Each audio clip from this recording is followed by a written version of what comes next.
last 1 minute po before mag-start ang ating service.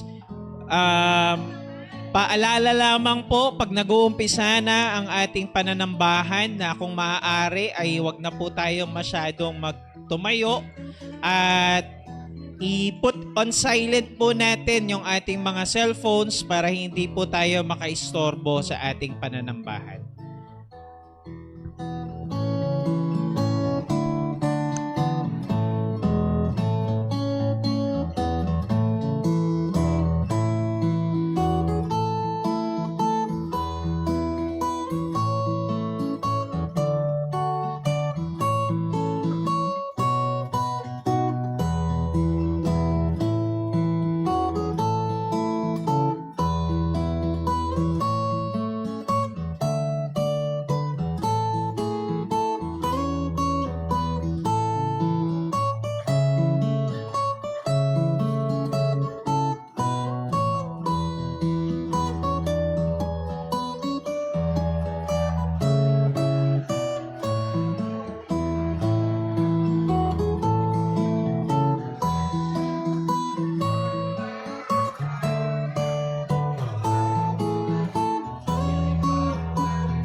Sound check. Muli ho, magandang umaga sa bawat isa. Welcome po sa Sunday Worship Service dito sa Jesus Christ Baptist Church. At tayo nagagalak at pinupuri natin ang pangalan ng Panginoon. At marami tayong mga kapatiran na matagal na hindi nakasama. At ngayon naririto at meron din tayong mga panauhin. At I believe ay meron tayong mahaba-habang listahan na may mga birthday ngayong linggong ito. Well, una ho, gusto mo nating i-welcome ang mga panauhin ho natin. First time nating nakasama dito sa JCBC ay si Kuya Joel Zon Lonya. Kuya Joel Zon, andyan po ba? Ayan, welcome po sa JCBC. Purihin po Panginoon, pwede mo kayo maupo.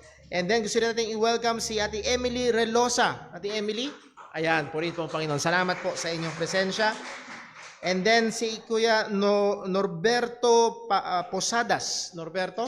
Ayan, purihin po Panginoon. Salamat po at kasama namin kayo ngayon. And then gusto rin natin i-welcome si Johnny Lee Rose Estojero. Ate Johnny Lee, ayan, purihin ng Panginoon. Thank you for being here. At sana hindi ito yung una't huli, kundi una't simula na tayo magkasama-sama sa pagsamba sa Panginoon. Again, welcome back ho sa buong pamilya po ni Brother John and Sister Casey. Purihin ng Panginoon sa pag-iingat sa kanila. Tagal natin silang din nakasama. And then also, welcome back din sa pinakagwapong lalaki sa buhay ni Sister Marie Velasco, si Brother Danny Velasco. Purihin ng Panginoon, welcome back po. Ayan, so meron pa ba tayong welcome back? Ang Estojero family, matagal din natin hindi nakakasama. Sila ate at saka pagpuri natin si Brother Edgar Estojero at ang kanyang kalusugan. Meron pa ho ba? Melda, ayun, kayo ko pa Ate Imelda. Tama ho ba Ate Imelda? Ayun, kayo ko pa ano nga ba pangalan ni Ate? Okay. Meron pa ho ba? First time nating panauhin? Wala na. Batiin naman ho natin ang mga magdiriwang ng kaarawan sangayon sa aking natatandaan. Magdiriwang ho ng kaarawan, ang dating pinakamaganda, ngayon ay pangalawa na lamang mula nung tumating si Sister Jonah. Si Sister Connie sa Tuesday, advance happy birthday kay Sister Connie. And then, alam ko rin ho ay may birthday din sa Alak family. Magkasunod yata ang mag-asawa, si Brother Aldrin, kailan po? Sa 22. Sa Sister Juvie sa 23. Ayan, magkasunod. Advance happy birthday pa ho ba ngayong linggo? Si Brother Alex Virayo. Nandiyan ba si Brother Alex? Brother Alex? Wala. Pero kailan ang birthday ni Papa nyo? 20. Ayan, bali sa Wednesday. Ayan, so pakisama ho, bati na lang kay Papa nyo, kay Brother Alex. So muli ho, advance happy birthday ho sa ating mga kapatiran at purihin ang pangalan ng Panginoon sa patuloy niyang katapatan. Ilan ho munang mabibilis ng mga announcements ang ating medyo malaking gawain or event dito sa church na parating ay sa November 27, ang atin hong second youth conference. Pangalawang beses natin gagawin ho ito. So muli, lahat ng mga young people, kayo ay inaasahan, then mag-imbita tayo. Pwede rin imbitahin ang inyong mga kaklase, mga kaibigan, mga pinsan, at pwede ho yan. November 27, that's a Monday, that's a holiday. At murang-mura, 50 pesos lamang ho ang registration fee. At yun ay para pang-offset lang ng kaunti dun sa pagkain. Huwag ho kayong mag-alala, dun sa 50 pesos, bubusugin namin kayo. Okay? At hindi ho kayo pwedeng umuwi ng gutom. At lalo tigit, kayo ho ay bubusugin ng salita ng Panginoon. Ang tema ho ng youth conference, the first and the greatest. Yun ho ang tema, the first and the greatest command. And that is to love our Lord, our God. So pag-pray ho natin yan, maging yung mga speakers po natin. And muli mga kapatid, ang CR natin, kung hindi nyo pa nakikita, tingnan nyo. At napakaganda, purihin ng Panginoon. At yan ho ay project na inilunsad ng ating church. At ngayon ay maayos na. Isa na lang ang kulang, yung gripo na lang doon sa lababo sa mga kalalakihan. Pero napakaganda na ho. So malaking pasalamat natin sa... Brother Paul, hindi lang yung gripo. Yung salamin, kulang pa rin yung salamin. Hinihintay ng ating mga ladies yung salamin. So, nawa ho, sa mga susunod na linggo, Lord willing, next Sunday ay meron na ho yaan. Okay, wala na akong, mamaya ho pala, mamayang hapon, pagkatapos ng ating second service, ay meron hong ladies fellowship. So, pagkatapos ng second service, prayer meeting, and pagkatapos ng prayer meeting, meron hong ladies fellowship. So, mga kababaihan, kayo man ay may asawa o wala, invited ho kayo sa Ladies Fellowship. Mamaya po yung hapon around 4:30 p.m. At nawa ho ito'y pagpalain ng Diyos at kayo ay patuloy na maging maganda sa paningin ng Panginoon. At yun ang pinakamaganda. Okay. Tayo'y dumako sa ating paghahanda sa pagsamba. Liban na lang kung meron ako nakakalimutan. Sa mga young people, ang inyong Joy Fellowship next Sunday. Pero meron ho kayong planning mamaya. Kailangan niyo ho at mabilis na lang yung panahon natin at darating na yung youth conference. So please, be updated dun ho sa inyong GC sa mga announcements na pinopost ni Brother Daryl. So next Sunday po ang Joy Fellowship. Okay, that concludes our announcements and reminders. At tayo ho'y nagpapasalamat sa Panginoon na patuloy na tayong iniingatan at pinagpapala. At ngayon ho ay maghanda tayo sa pagsamba. Nagkaroon ho tayo ng sandali ng tahimik at personal na pananalangin. Hingin natin ng tulong, gabay at pagsiyasat ng Panginoon sa atin upang tayo ay maging handa sa pagsamba sa Kanya. Let's pray.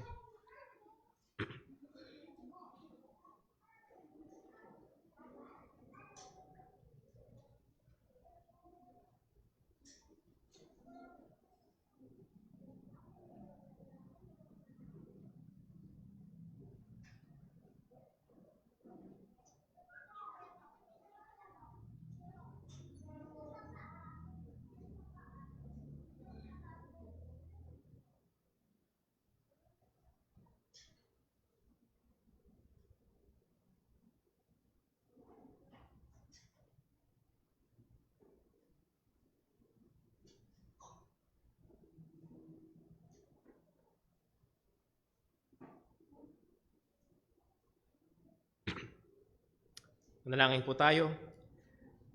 O aming amang Diyos, dakila, banal, maluwalhati, Ikaw, Panginoon, na may lalang ng langit at lupa at patuloy na nagsusustento sa aming mga pangangailangan, oo, maging sa aming bawat hininga. Alam namin, O Diyos, na ito ay galing sa iyo. At alam din namin at kinikilala namin ang katotohanan, Panginoon, na hindi kami karapat-dapat sa lahat ng ito. At patuloy ang iyong biyaya at kabutihan ay sumasagana sa amin. Salamat, O Diyos. At pinakadakila sa lahat, Panginoon, na sumagana ang iyong pagmamahal at biyaya sa pamamagitan ng pagbibigay mo ng iyong bugtong na anak, ang aming Panginoong Hesus, upang siyang maging pampalubag loob para sa aming mga kasalanan, upang kami ay ipagpagkasundo sa iyo. Salamat, O Diyos, sa kaligtasan. Salamat sa kapatawaran ng aming mga kasalanan. Salamat sa buhay na walang hanggan sa pamamagitan ng aming Panginoong Hesus. At muli, Panginoon, aming hinihiling na sa aming gawain na ito ng pagsamba, tulungan mo kami, Panginoon, na hindi ito isang maging gawain lamang na aming dinaluhan, kundi tunay nga maialay namin sa iyo ang pagsamba na nararapat para sa iyo. Maialay namin sa iyo ang aming buong sarili bilang haing buhay. Maialay namin sa iyo ang aming pag-aawitan, pananalangin, pagbabasa at pangangaral ng iyong salita, maging ang aming pagkakaloob, O Diyos, lahat nawa ng ito ay maging mabangong samyo sa iyong harapan. Lord, paalala mo sa amin na hindi ka malayo kung hindi malapit. Paalala mo sa amin, O Diyos, na hindi namin pwedeng itago sa iyo ang aming mga puso. Alam mo, Panginoon, kung ang aming puso ay naririto o malayo. At nawa, tunay nga na maluwalhati ka namin sa lahat ng aming gagawin. Salamat, O Diyos. At patuloy ka po naming tinataas. Sa lahat ng ito ay aming inihiling. Sa ngalan ng aming Panginoong Hesukristo. Amen. Tayo po tayong lahat at tayo po umawit sa Panginoon.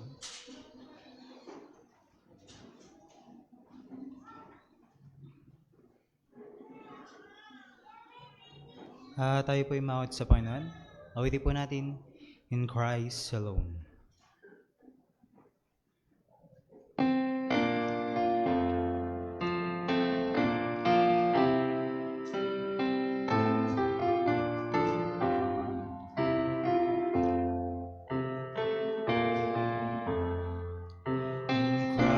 Alone, my hope is found.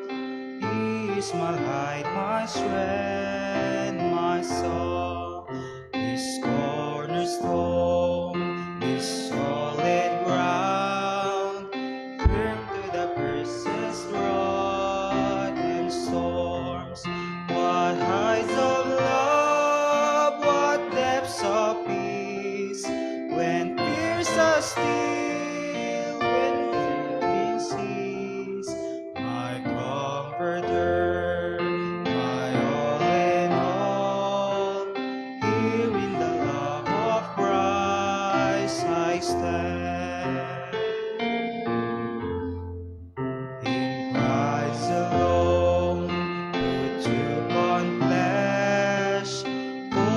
Of God in helpless babe, this gift of love and righteousness, scorned by the ones He came to save, till on the cross as Jesus died, the wrath of God was satisfied for every sin. Here in the dead of Christ.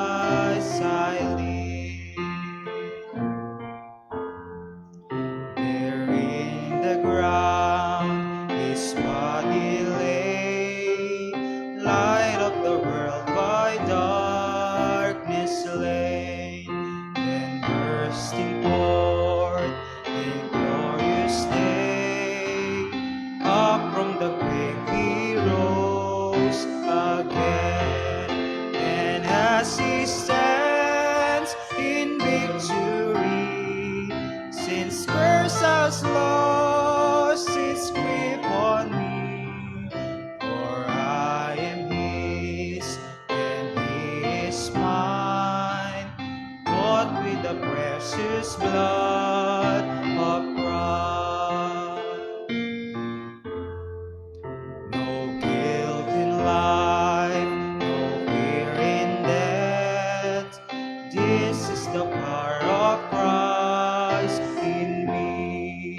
From life's first cry to final breath, Jesus commands my destiny. No power of hell, no sins of man can ever block me from his hand till he returns or calls me home. Here in the power of Christ I stand.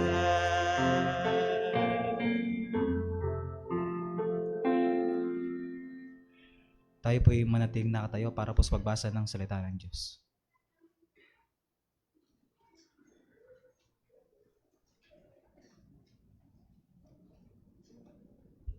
Para po sa ating pagbasa ng salita ng Diyos, ito po ay matatagpuan sa Aklat ng Juan, sa Kabanata 1, mula talata 19 at hanggang 20.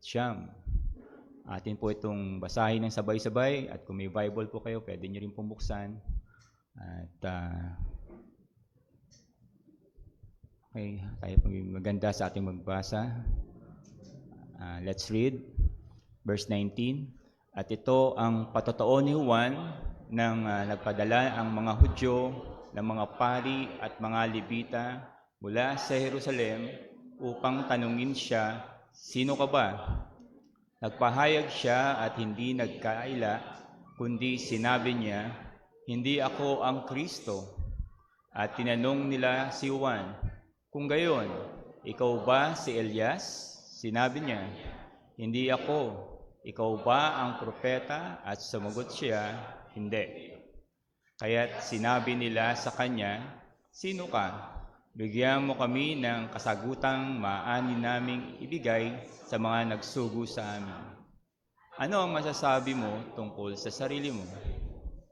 Sinabi niya, "Ako ang tinig ng isang sumisigaw sa ilang, tuwirin ninyo ang daan ng Panginoon, tulad ng sinasabi." Ang mga ito ay sugo mula sa mga Pariseo. Muli silang nagtanong sa kanya, "Kung gayon, bakit ka nagbabautismo? Kung hindi ikaw ang Kristo, hindi rin ikaw si Elias ni ang propeta." Sinagot sila ni Juan, "Nagbabautismo ako sa tubig, ngunit may nakatayong kasama ninyo na hindi ninyo kilala. Siya ang dumarating sa kasunod ko. Hindi ako karapat-dapat na ng kanyang sandalyas." Nangyari ito sa Betanya, sa kabilang ibayo ng Jordan, kung saan nagbabautismo si Juan. Nang sumunod na araw, nakita ni Juan si Jesus na nagpapalapit sa kanya at sinabi niya, "Narito ang kordero ng Diyos na siyang nag-aalis ng kasalanan ng sanlibutan." Magpalain nawa ang pagbasa ng salita ng Diyos. Maaari na pong maupo.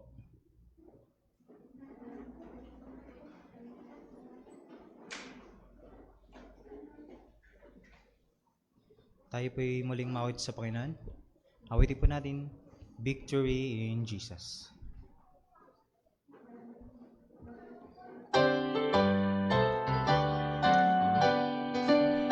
I heard an old story, how a Savior came from glory, how he gave his life on Calvary to save a wretch like me.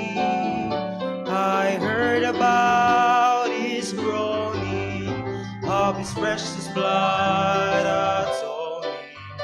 Then I repented of my sins and won the victory.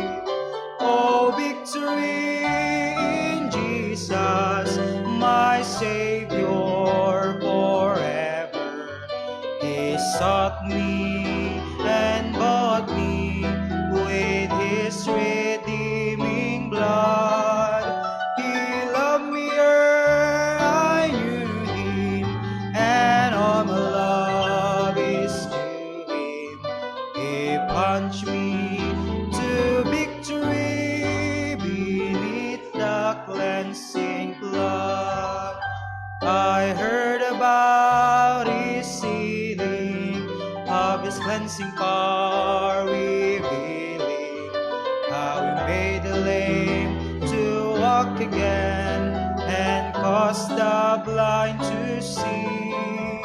And then I cried, "Dear Jesus, come and heal my broken spirit." And somehow Jesus came and brought to me the victory. Oh, victory in Jesus, my Savior forever. He sought me and bought me with His redeeming blood. He loved me ere I knew Him, and all my love is to Him. He plunged me to victory beneath the cleansing blood. I heard about a mansion He has built for me in glory, and I heard about the streets of gold beyond the crystal sea, about the angels singing and the old redemption story. And some sweet day I'll sing up there the song of victory. Oh, victory in Jesus, my Savior forever. He sought me and bought me with His redeeming blood. Love me ere I knew Him, and all my love is to Him. He plunged me to victory beneath the cleansing blood. Inaanyayahan ko po na lahat na magstayo para po sa pagbasa ng pagkakaloob.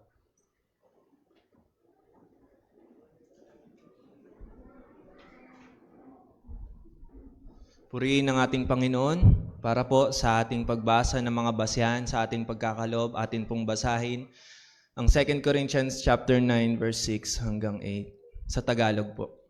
Ready, read. At ito ang ibig kong sabihin, ang nagtatanim ng kaunti ay kaunti rin ang aanihin, at ang nagtatanim ng marami ay marami rin ang aanihin.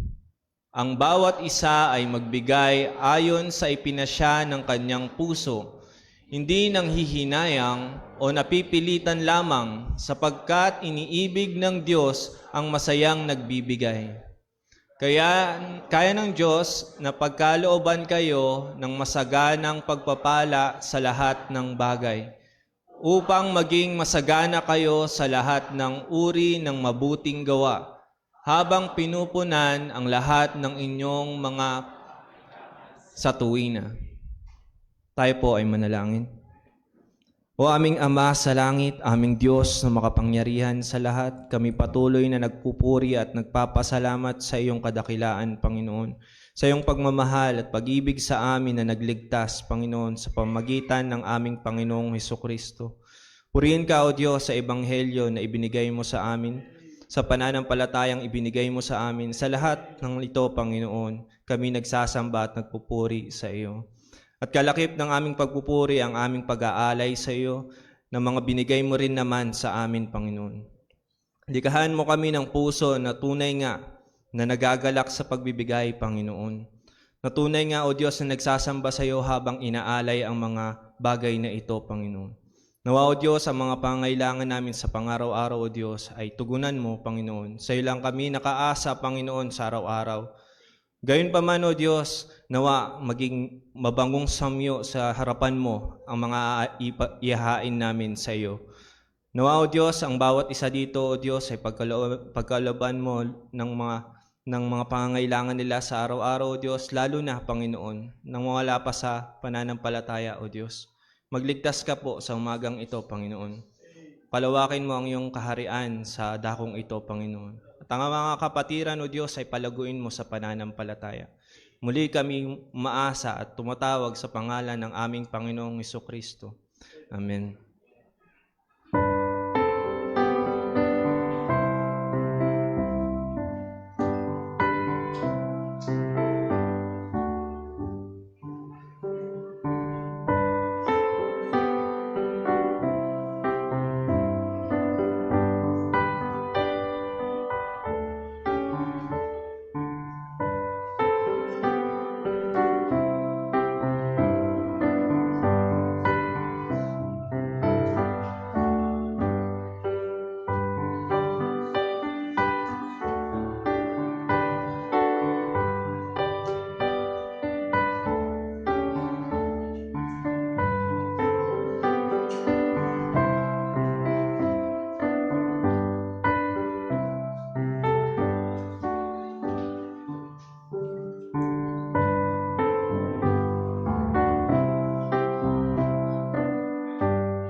Tayo po'y dumako sa ating pag-aaral ng salita ng Panginoon. Noong 1857, sino ho ang buhay na?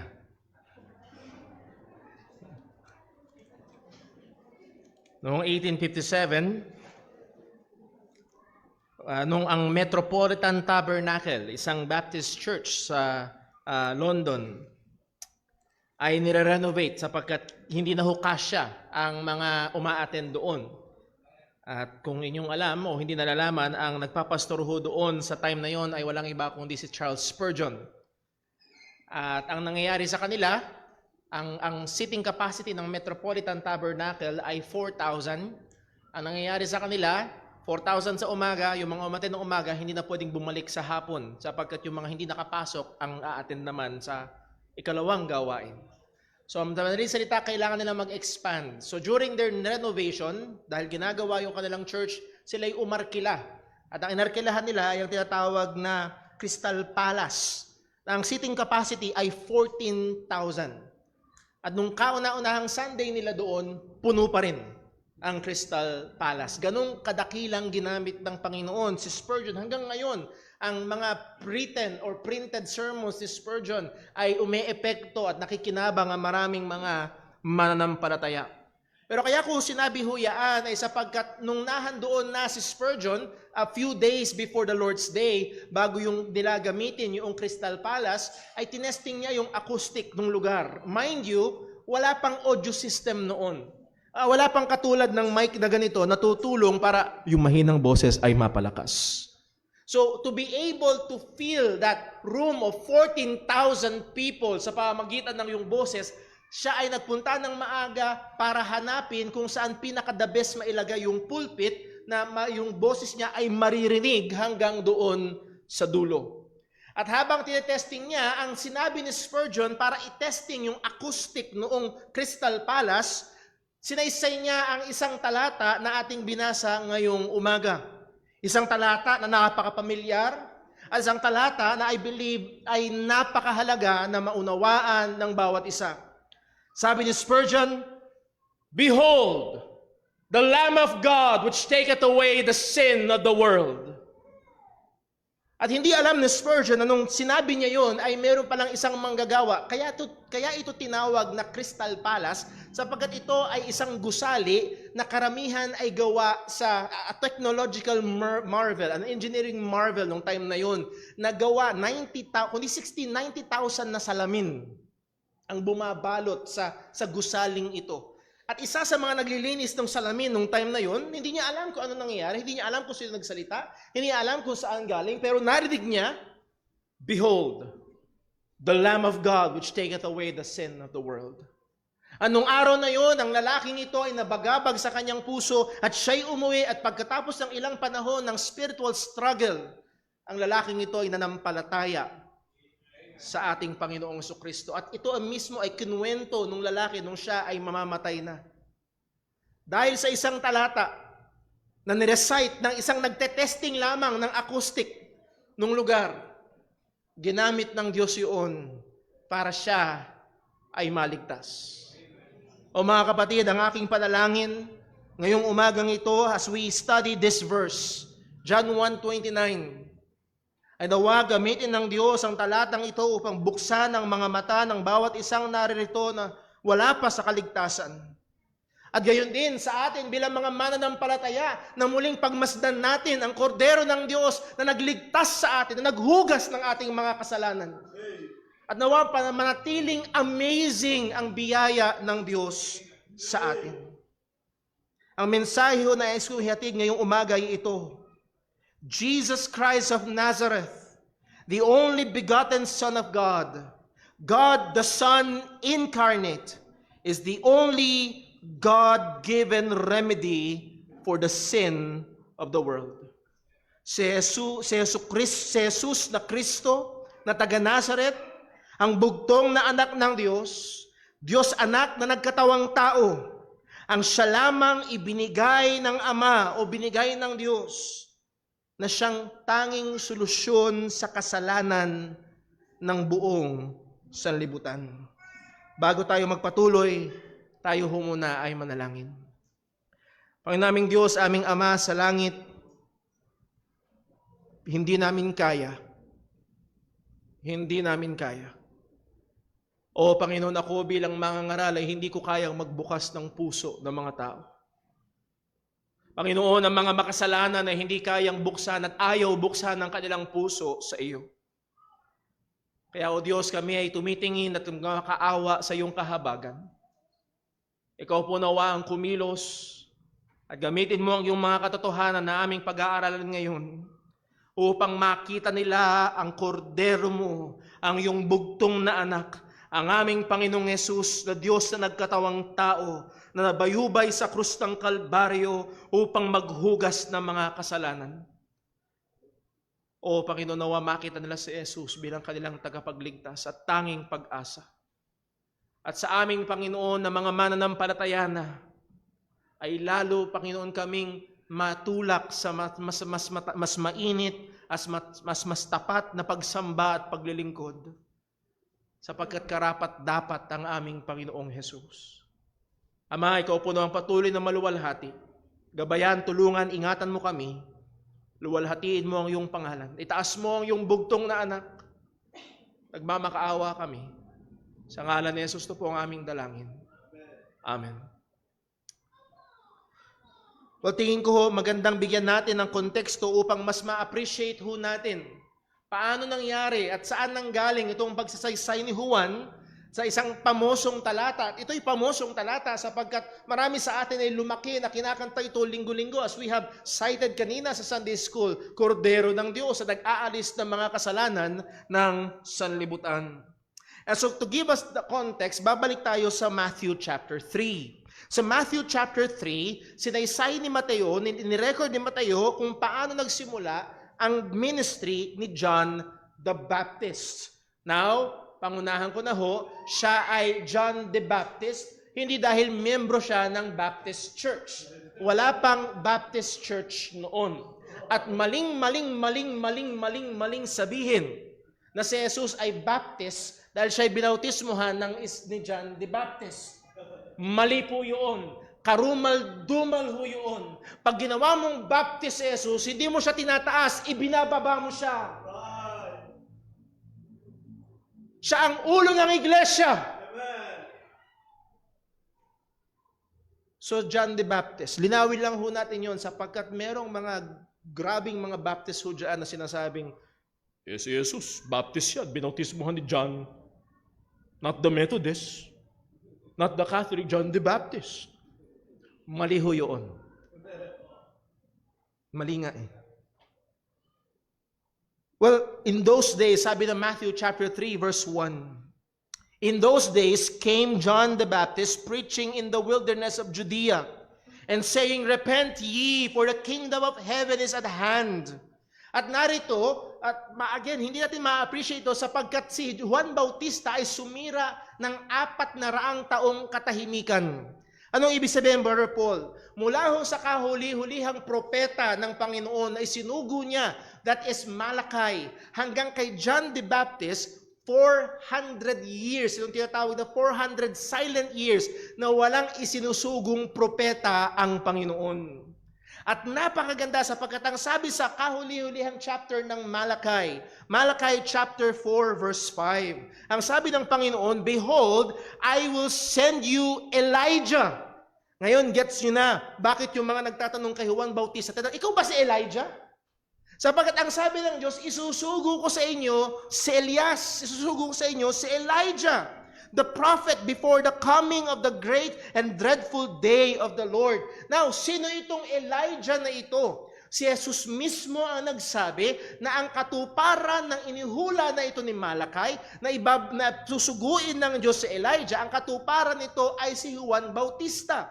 Sapagkat ang sabi ni Jesus sa Matthew chapter 11 verse 12, "And from the days of John the Baptist until now, the kingdom of heaven suffereth violence, and the violent take it by force." Verse 13, "For all the prophets and the law prophesied until John, and if ye will receive it, this is Elias, this is Elijah, which was for to come."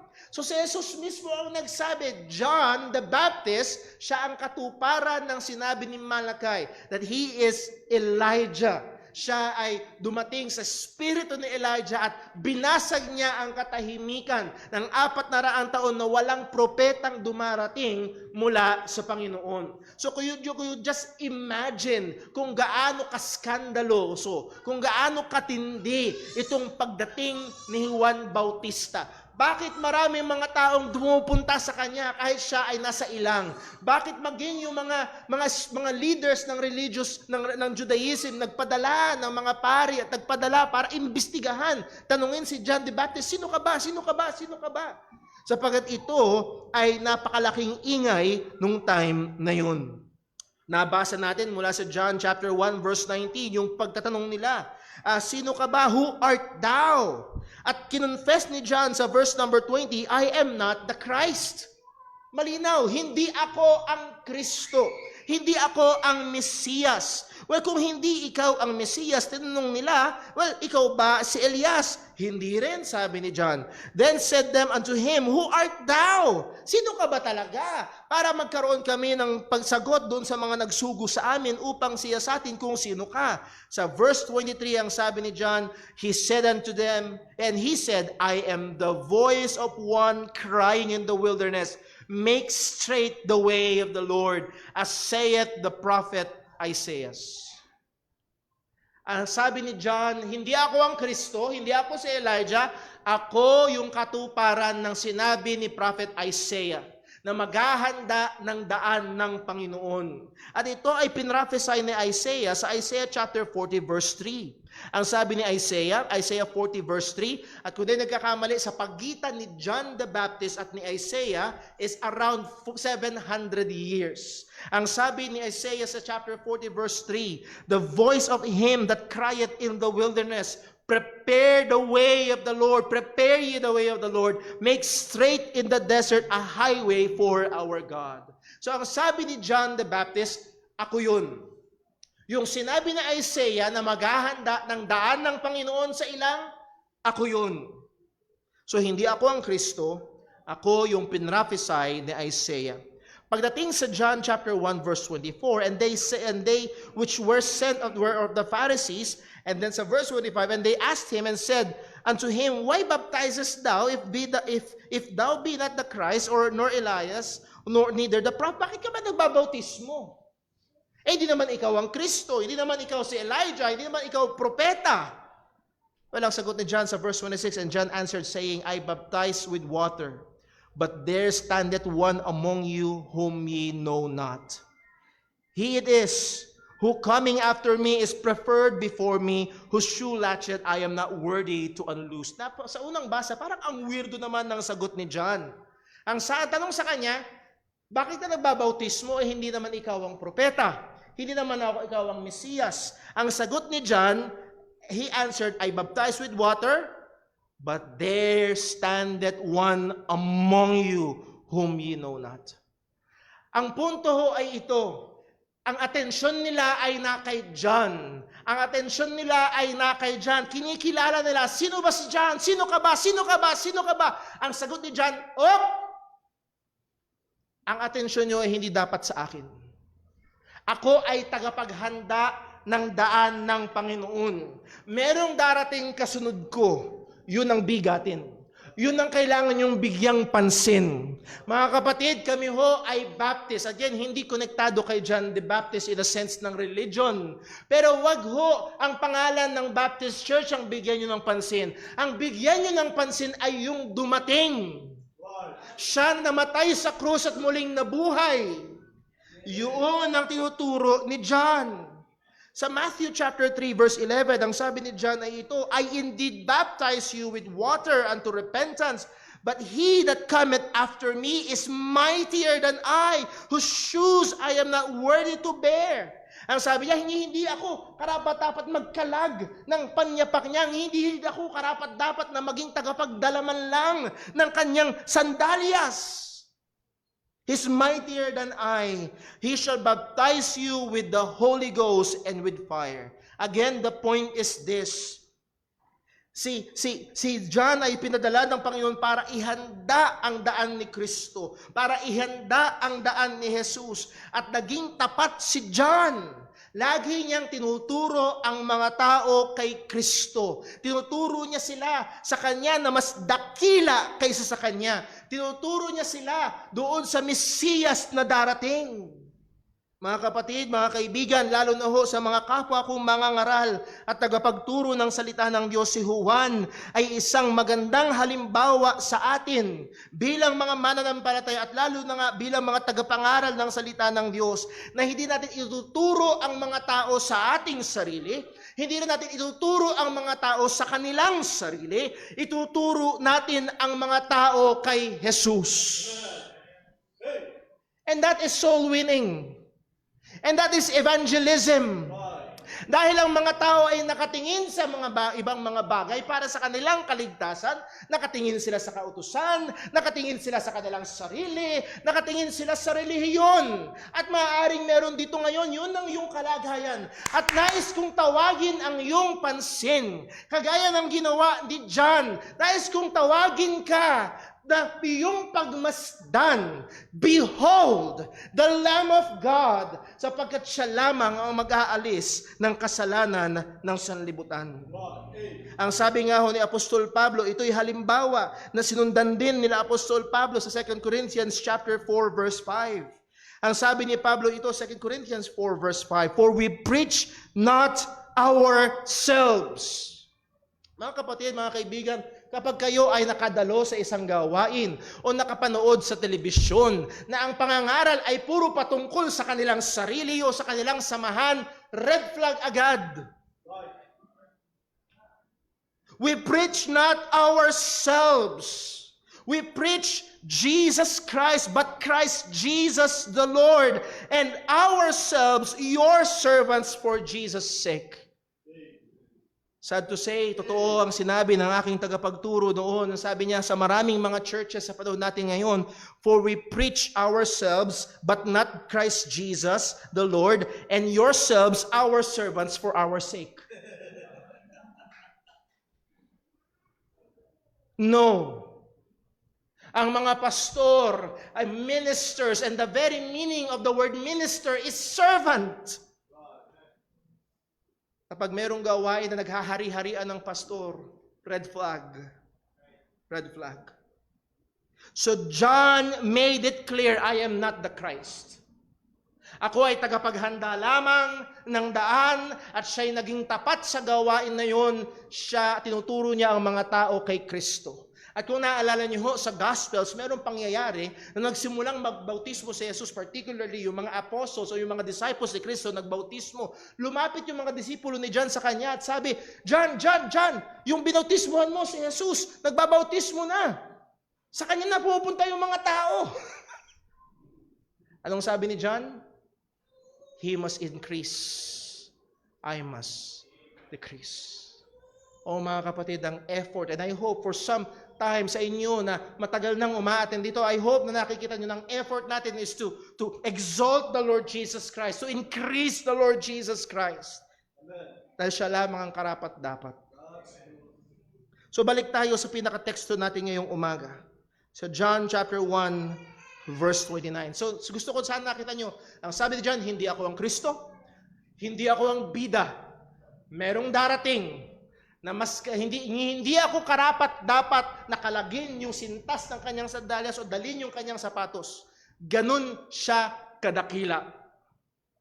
And then pagdating sa verse 29 ng John chapter 1, the next day, John seeth Jesus coming unto him.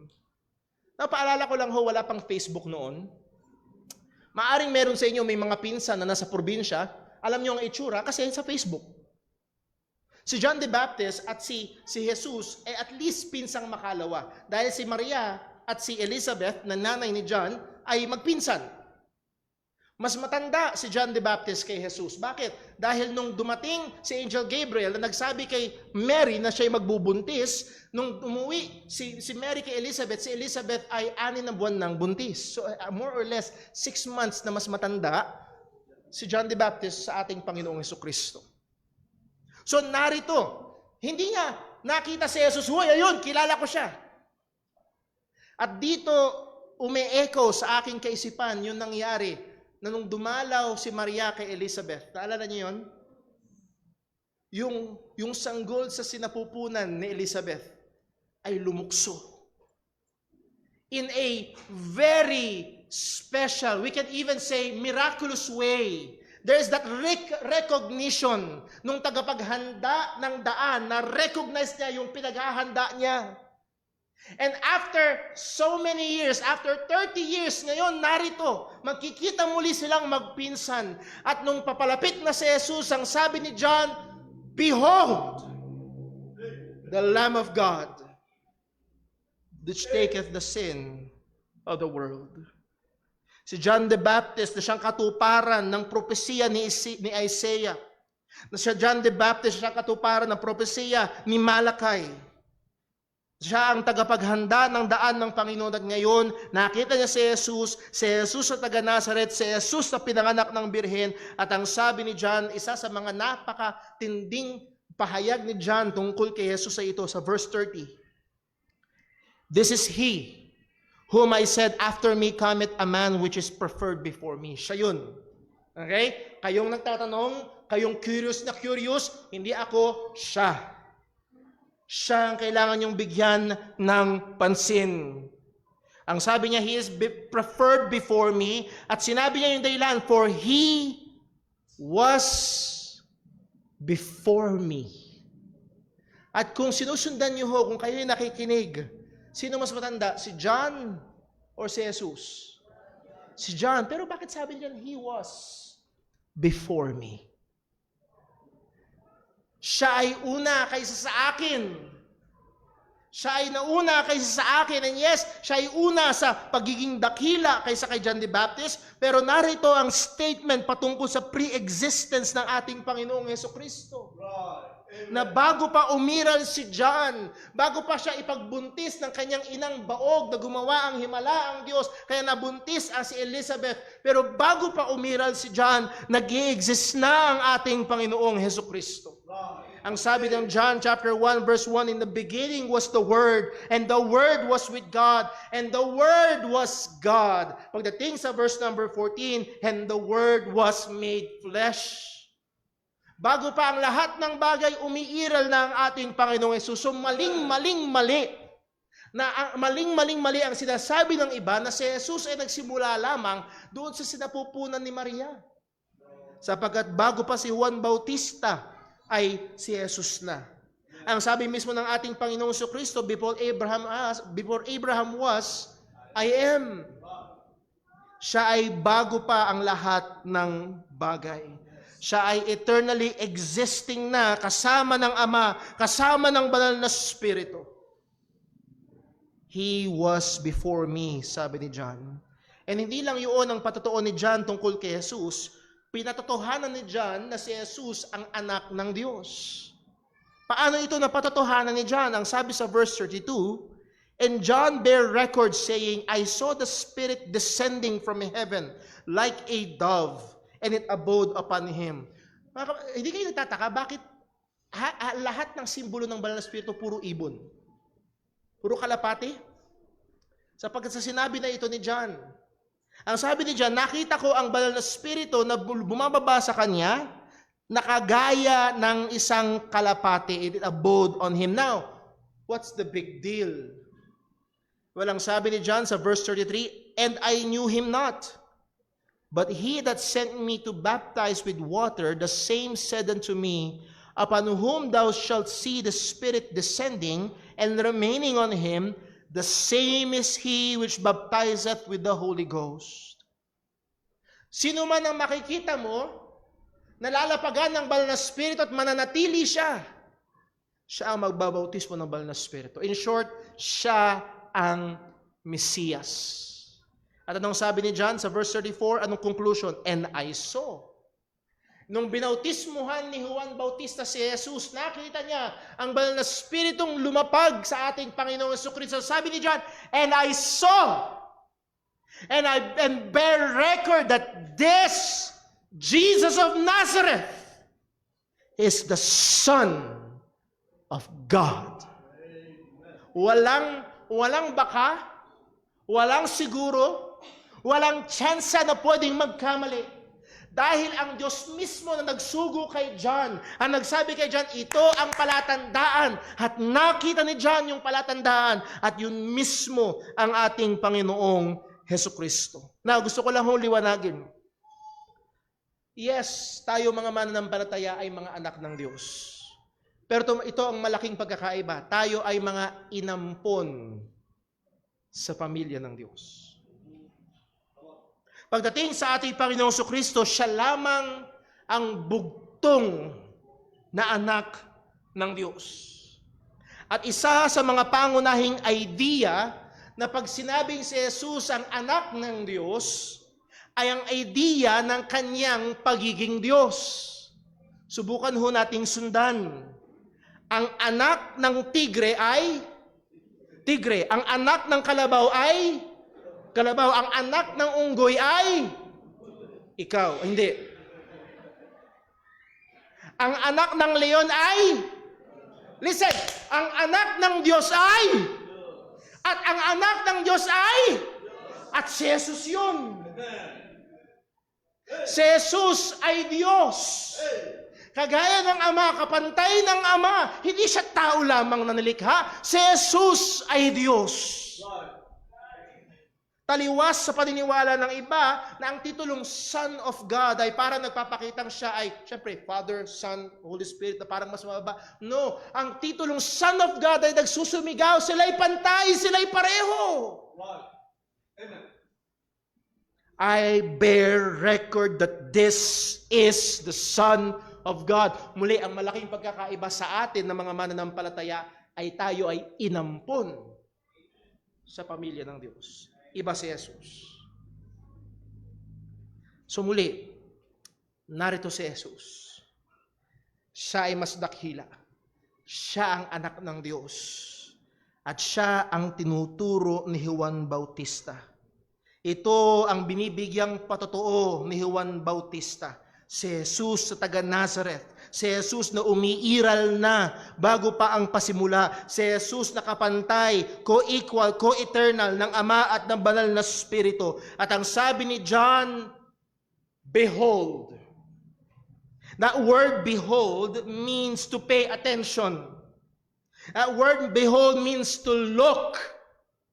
Ang aming anak na si Timmy, mahilig dyan. Daddy, tingnan mo. Daddy, oh. Kinukuha niya yung atensyon para ko pagmasdan.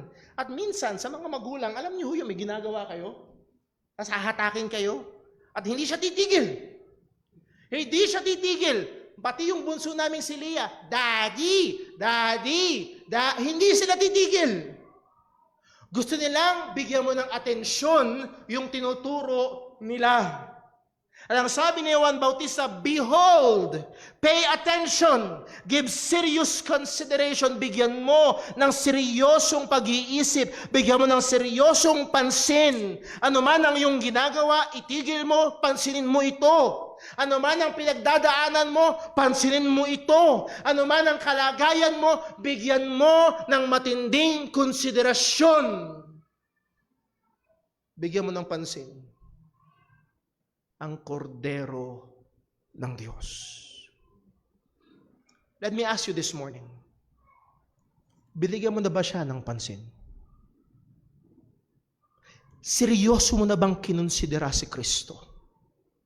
As in, totoo mo na ba siyang binigyan ng matinding konsiderasyon or siya'y palamuti lamang ng iyong kinagis ng relihiyon?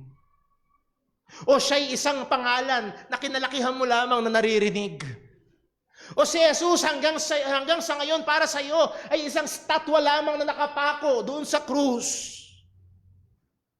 Binigyan mo na ba ng pansin? Behold the Lamb of God. At nung sinabi ni Juan ito, the Lamb of God, again, napakatinding larawan ang bumaha sa kaisipan ng mga nakikinig sa Kanya na marami sa ating mga Pilipino, ignorante tayo. Let me just paint some of the pictures na napakatindi sa isipan ng mga Hudyo kapag narinig nila ang kordero. Sa Exodus chapter 20, isang napakatinding historical na pangyayari sa bansa o sa buhay ng Israel na nasa gitna nito ang mga kordero o mga tupa. Sa Exodus chapter 20, nung nais nang ilabas ng Diyos ang bansang Israel mula sa pagkaalipin sa Ehipto, at sinugo ng Diyos ang iba't ibang mga plagues sa Egypt para parusahan ng Egypt, para palayain nila ang bayan ng Panginoon. At ang kahuli-hulihang plague ay walang iba kung hindi ang anghel ng kamatayan. Napapatayin ang lahat ng mga panganay. Lahat ng mga panganay, taas ang kamay. Lahat ng mga panganay, taas ang kamay. Delikado kayo. Kung kayo ay nasa Ehipto nung time na yon, pero ngayon ay hindi. Papatayin ang lahat ng panganay, pero ang sabi ng Panginoon ito ang gagawin nyo. Ang bawat sangbahayan, kung maliit, pwedeng magsama ang dalawang pamilya, pero kung malaki, isang pamilya, isang tupa. At papatayin yung tupa, at yung dugo ng tupa ay ipapahid sa mga hamba ng pinto. At ang sabi ng Panginoon sa kanila, verse number 13 ng Exodus chapter 12. Verse 12, sabi na sa verse 12. For I will pass through the land of Egypt this night, and will smite all the firstborn, lahat ng panganay in the land of Egypt, both man and beast, and against all the gods of Egypt I will execute judgment. I am the Lord. Merong linya doon na hindi nyo nagets. Against all the gods of Egypt. Ang Egypt ay napakaraming mga Diyos-Diyosan. Pero ang sabi na, ipapakita ko kung gaano sila kainutil na hindi nila kayo kayang protektahan sapagkat ako ang tunay na Diyos. And the blood, ang sabi niya sa verse 13, and the blood shall be to you for a token upon the houses where ye are. And when I see the blood, I will pass over you. Pag nakita ko yung dugo ng tupa, yung parusa, yung hatol, yung kamatayan, lalagpas. At mga kapatid, ito yung isa sa mga dakilang simbolo. Ang sabi ni Pablo sa 1 Corinthians chapter 5 verse 7. 1 Corinthians chapter 5 verse 7, purge out therefore the old leaven, that ye may be a new lump, as ye are unleavened. For even Christ, listen, even Christ, the Lamb of God, what? Our Passover sacrificed for us. At mula nung ginawa ito ng mga Hudyo, nung panahon na yun sa Israel, sabi ng Panginoon, taon-taon gagawin nyo. Meron silang yearly Passover sacrifice. Inaalaala nila na ang Diyos ay naging mahabagin sa kanila, na sila ay naligtas dahil sa dugo. At ang sabi ng salita ng Diyos sa atin ng mga mananampalataya, our Passover is Jesus Christ. He is the Lamb of God. Siya ang kordero ng Diyos. At ang dugo ng kordero ng Diyos na ito ay natigis sa krus ng Kalbaryo. At ang lahat ng sa Kanya ay sumasampalataya ay wala ng anumang hatol. Walang iba kung hindi si Kristo. He is our Passover Lamb. Now, let me ask the question. Yun ba si Jesus sa'yo? O baka meron kang ibang pinagtitiwalaan. Brother Paul, maganda yung pintuan ng bahay namin. Maganda, solid, stainless, kandado. Hindi yan makakapagprotekta sa iyo mula sa hatol ng Panginoon. Brother Paul, yung pintuan namin, tinutulusan ko ng kandila. Meron pang dahon. Hindi makakapasok. No. Hindi niyan kayang protektahan ka. Brother Paul, sa bahay namin, madaming mga statwa, hindi kanyan kayang protektahan. Ang tanging paraan para lumagpas sa iyo ang parusa ng Diyos ay yung dugo ng kordero. Wala nang ibang paraan. Wala nang ibang paraan. Now, isa pang larawan sa mga Hudyo ng kordero ay ang mga hayop na kanilang inaalay taon-taon. Ito ay napakahalaga. Tatalon ho tayo ng ilang mga talata sa Exodus chapter 29 verse 38. Exodus 29 verse 38. Ang sabi ng Panginoon ay ito. Now this is that which thou shalt offer upon the altar, 2 lambs of the first year, day by day continually. Nakuha niyo ho? Ito yung araw-araw nilang gagawin. Bukod pa doon sa mga personal, listen, bukod pa doon sa mga personal na hayop na dala-dala ng mga tao, meron silang ceremonial sacrifice, isa sa umaga, isa sa hapon, 2 tupa. Ang sabi sa verse 39, the one lamb thou shalt offer in the morning, and the other lamb thou shalt offer at the even. Isa sa umaga, isa sa paggabi na.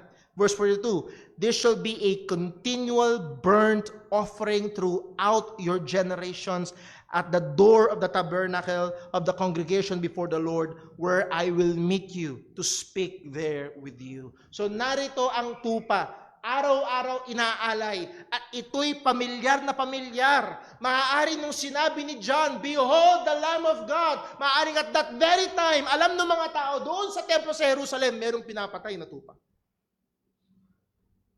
So ito'y pamilyar sa kanila. Ang lahat ng Hudyo ay alam ito, na ang isa sa mga pangunahing inaalay ay ang tupa. Well, anong klaseng tupa? Ang sabi ng Leviticus 22 verse 19, ang tupa na iaalay ay sabi ito, ye shall offer at your own will a male, yung tupa dapat lalaki, without blemish. Sorry ho sa mga feminista, hindi pwede ang babaeng tupa. Again, ang salita ng Diyos ang nagtatakda. Hindi pwede ang babaeng pastora. Ibang usapan yun. Pero ang sabi ng salita ng Panginoon, yung tupa daw na iaalay, lalaki, ay ano daw? Without blemish.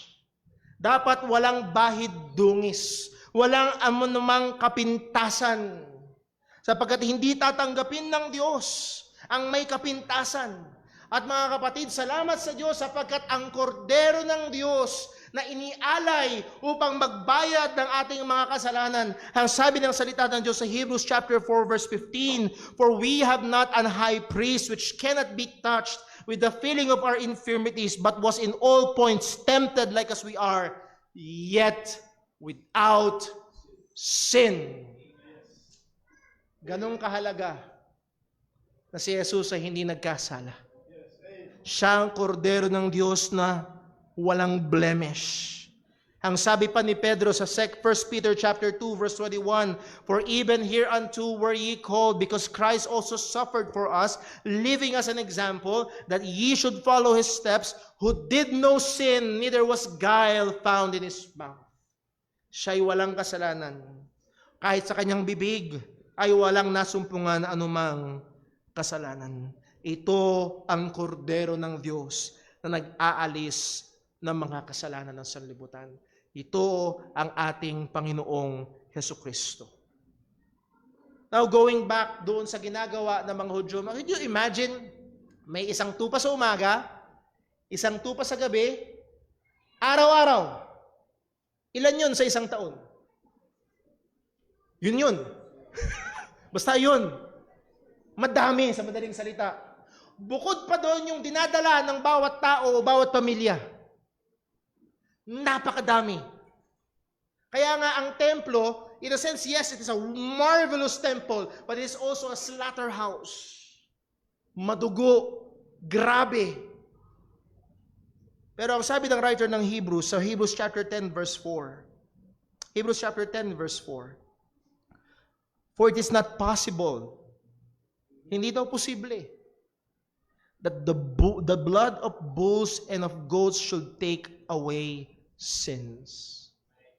Kaya ho yung kaligtasan sa lumang tipan, hindi pwedeng nakabase sa mga pag-aalay nila. Hindi obra, sapagkat mismo ang Biblia nagsabi, itong mga pag-aalay na ito cannot take away sins. Now, kung yung pag-aalay nila ng mga tupa, hindi nakapag-aalis ng kasalanan, paano nyo aasahan na yung mga pag-aalay ng mga tao ngayon ay tatanggapin ng Diyos para mag-alis ng kasalanan? As I have said kayo ng umaga, may nakausap ako, sandwich. Sandwich ang pang-alis niya ng kasalanan. Gagawa siya ng sandwich, ipamimigay niya sa mahihirap, at yun ang paniniwala niya na magpapasok sa kanya sa langit. Yung iba sa inyo naniniwala na pag nagdadasal kayo, nababawasan ang inyong kasalanan. Meron maaari naririto, naniniwala, the fact nakaupo kayo ngayon dito at nagtitiis, ay nababawasan ang inyong kasalanan. No! Ano mang ginagawa natin ay hindi nakapag-aalis ng ating mga kasalanan. Mga kapatid, just think about it, mga kaibigan. Kung yung ginagawa natin ay makapag-aalis ng kasalanan, hindi na pala kailangan dumating si Jesus. As I've used as an example, maliit yung apoy, maliit lang yung apoy, tatawag ka ng bumbero? Ang liit-liit ng apoy, sino tatawag ng bumbero? Bakit? Kaya kong patayin eh. Kung kaya pala natin, sinong tatawag kay Jesus? Hindi siya kailangan. Oh, mga kapatid, the fact na sinugo ng Ama si Jesus, ito'y nagsusumigaw na hindi mo kaya. Itong mga pag-aalay na mga hayop na ito'y hindi nakapag-aalis ng kasalanan. At ang sabi pa ng writer ng Hebrews sa verse 11, "And every priest standeth daily, ministering and offering oftentimes the same sacrifices, which can never take away sins." Paulit-ulit, araw-araw, for thousands of years, nag-aalay sila ng mga alay na hindi nakakapag-alis ng kasalanan. Verse 12. But this man, Jesus Christ, after he had offered one sacrifice for sins, forever sat down at the right hand of God. What a picture. Nakita niyo yung contrast? Yung priest sa temple, everyday nakatayo. Paulit-ulit. Si Jesus, minsan lang nag-alay, naupo na. Ibig sabihin, tapos na. Tapos na. Verse 13, "From henceforth expecting till his enemies be made his footstool." Verse 14, "For by one offering he had perfected forever them that are sanctified." Sa pamamagitan ng isang pag-aalay, inialay niya ang kanyang sarili, at iyon ay sapat para mag-alis ng kasalanan forever. Forever. So ang value ng sakripisyo ni Kristo ay higit pa sa pinagsama-samang value ng lahat ng mga inialay na hayop ng lumang tipan. Kaya ang sabi ni Pedro sa 1 Peter chapter 3 verse 18, for Christ also hath once suffered for sins, the just for the unjust, that He might bring us to God.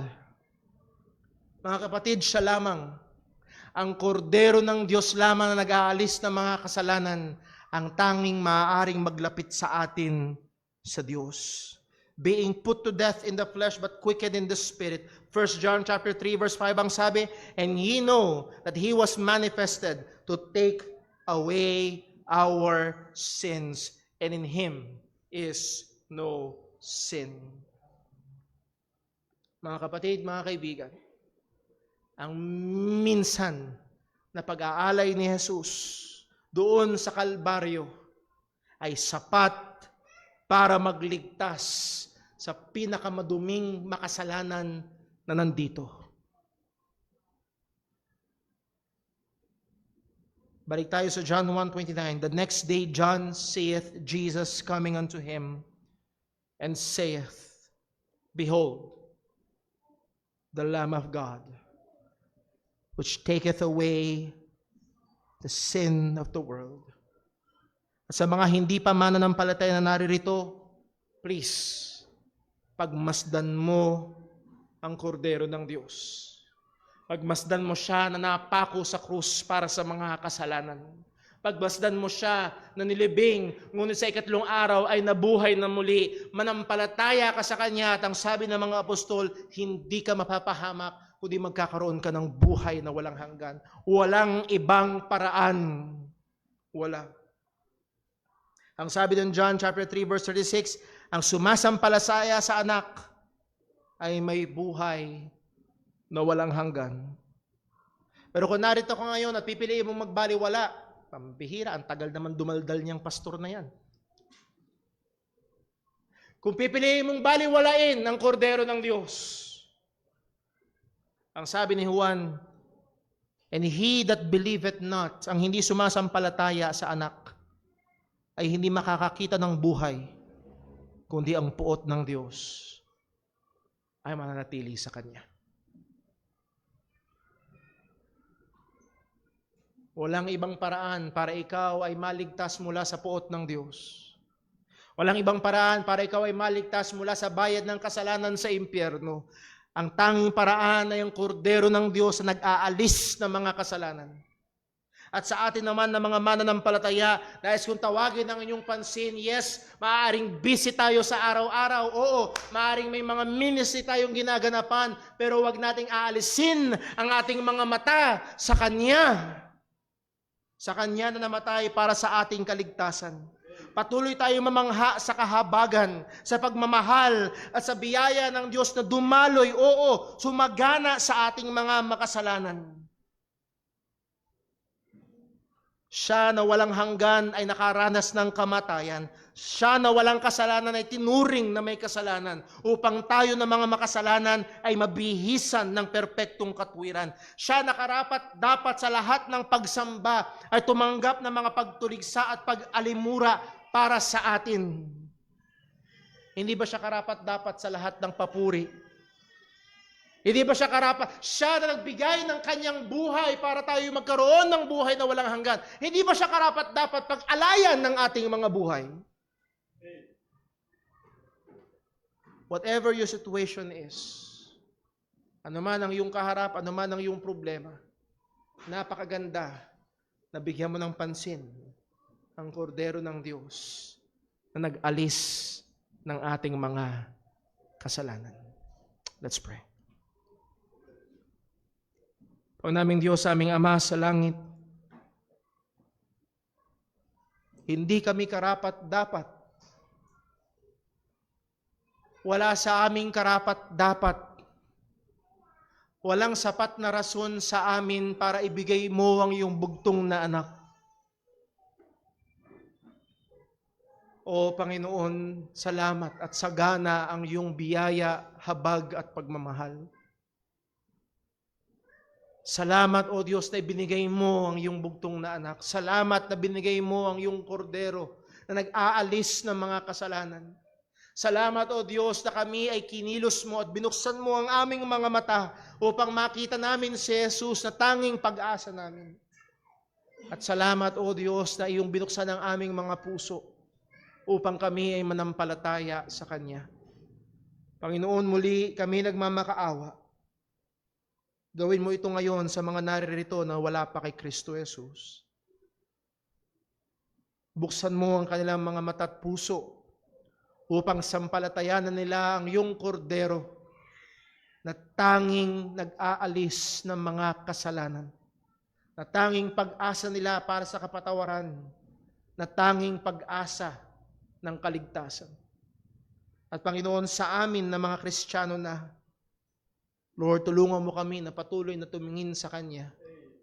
Tulungan mo kami na patuloy na purihin, luwalhatiin ka, na nagbigay ng iyong bugtong na anak. Tulungan mo kami, O Diyos, na tumingin sa iyo at patuloy, matapang, masipag at tapat na ipangaral ang ebanghelyo sa iba. O Panginoon, salamat po sa kordero mo nag-aalis ng mga kasalanan. Lahat na ito'y dalangin namin sa ngalan ng aming Panginoong Hesukristo. Amen. Mas na po tayong lahat at awitin natin ang ating pangwakas na awit.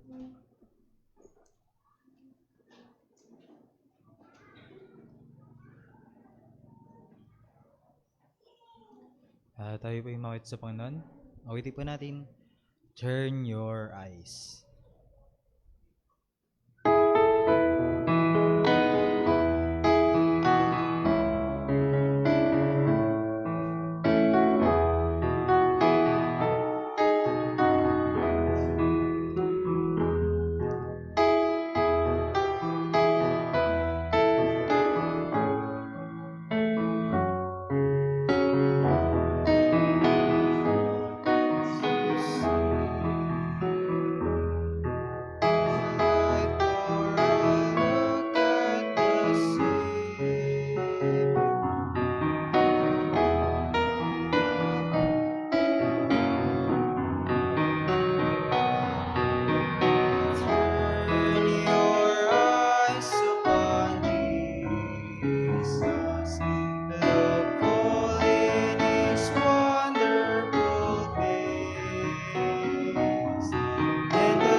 Purihin po ang pangalan ng Panginoon. Turn your eyes upon Jesus, the Lamb of God, which taketh away the sin of the world. At muli, mga kapatid, mga kaibigan, salamat po sa bawat isang naririto at maging sa ating mga kasama online. At akin pong hinihilingan ang bawat isa. Pagbulay-bulayan natin ang mga dakilang katotohanan na ito na ating napag-aralan at patuloy nating hugutin ang kalakasan mula sa katotohanan na ibinigay ng Ama ang kanyang bugtong na anak para sa ating kaligtasan. Katawa, saan man tayo paroroon, ano man ang ating ginagawa, patuloy tayong maging palamuti sa ebanghelyo ng ating Panginoong Hesukristo. Sa ating paghiwa-hiwalay, nawa ang pagmamahal ng ating Ama, ang biyaya ng ating Panginoong Jesus, at ang kapangyarihan ng Banal na Espiritu sa bawat isa sa atin, tayo patuloy na maging instrumento ng katwiran at tagapaghayag ng ebanghelyo ng kaligtasan. God bless po, magandang tanghali dito nagtatapos ang ating gawain ng pagsamba. Ininingan po ang bawat isa na panumandali ang maupo ho muna.